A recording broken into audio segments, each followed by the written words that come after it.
नमस्कार, तेज खबर 18 में आपका स्वागत है। मैं हूं आपके साथ अंकिता। चलिए बढ़ते हैं मुख्य खबर की ओर। शहडोल जिले के ग्रामीण क्षेत्रों में आवारा मवेशियों से एक किसान परेशान।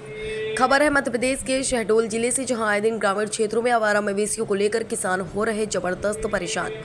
यह मामला जनपद पंचायत बुढ़ार के केशवाही क्षेत्र के सटी इलाकों में आवारा मवेशियों का आतंक देखने को मिल रहा है। ग्रामीण क्षेत्र में किसानों के द्वारा खून पसीना बहाकर अपनी खेती को कर रहे हैं, लेकिन आवारा मवेशियों के द्वारा किसानों का फसल नष्ट करने से बाज नहीं आ रहे। शासन के द्वारा इन क्षेत्रों में गौशाला तो बनाया गया, लेकिन इन गौशालाओं का सेवा शायद मवेशियों को नहीं मिल रहा।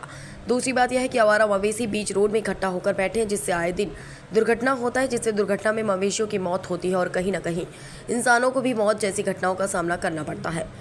इस विषय में चिंता जाहिर करते हुए मध्य प्रदेश कांग्रेस श्रमिक प्रकोष्ठ के प्रांतीय सचिव श्री मनोज पप्पू शुक्ला जी के द्वारा शासन प्रशासन से अपील किया गया कि इन आवारा मवेशियों द्वारा सुरक्षित गौशाला में रखा जाए, ताकि ना तो मवेशियों का नुकसान हो और ना ही किसानों को, ना ही रोड पे आने जाने वाले मुसाफिरों को दिक्कत हो। जिन पंचायतों में गौशाला दिया गया है, उन पंचायत का दायित्व बनता है कि इन मवेशियों को लेकर गौशाला में रखवाया जाए, या फिर जिन पंचायत में गौशाला बना हुआ है, चालू नहीं हुआ है, संचालन नहीं हो रहा, तो उसको संचालन किया जाए और इन सब मवेशियों को गौशाला में रखा जाए, ताकि गौ माता लक्ष्मी के रूप में होता है। और आए दिन देखने को मिलता है कि गौ माता की दुर्दशा सड़क हो या फिर अन्य क्षेत्र में आवारा घूमते रहते हैं, जिससे दुर्घटनाओं में मवेशियों को नुकसान पहुंचता है। हम जानना चाहूँगा और किस पद में हैं आप? जी हाँ, मैं मनोज पप्पू शुक्ला, मध्य प्रदेश कांग्रेस श्रमिक प्रकोष्ठ।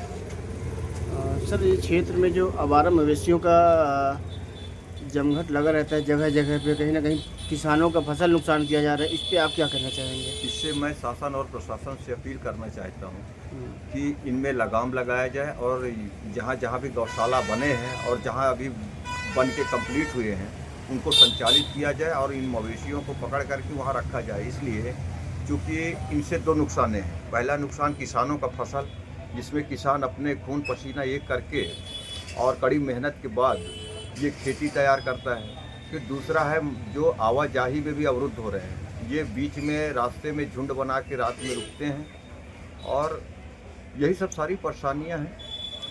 कहीं ना कहीं झुंड बना के रुकते हैं और रास्ते में आने जाने वाले मुसाफिरों को कहीं आमना सामना टकरा जाते हैं। बिल्कुल बिल्कुल, नुकसान दोनों का होता है। दोनों को